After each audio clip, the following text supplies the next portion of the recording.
ઊંધામાં જ. હમણાં સીધી બેહાડો તો સીધું કરો તો એ ઊંધી ચલાવશે.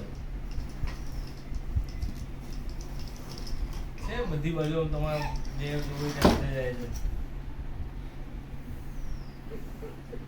પેલી ગાડી ચાલતી હોય તો એની પાછળ પાછળ જાય ને ગાડીને ક્યાંય પણ ખૂણામાં દબાઈને પછી ખેંચે.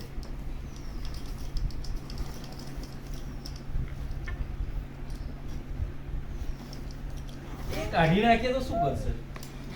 હેન્ડલ. હા હેન્ડલ તો નીકળે જ છે ને, મૂવેબલ છે ને. કાઢો ને. ના તો બધું જ એ નથી બેટરી તો કાઢ દઈ શકે બેટરી મશીન બેટરો છે ને. એનો સપોર્ટ સપોર્ટ પર થઈ બેટરી અચ્છા એ હેન્ડલ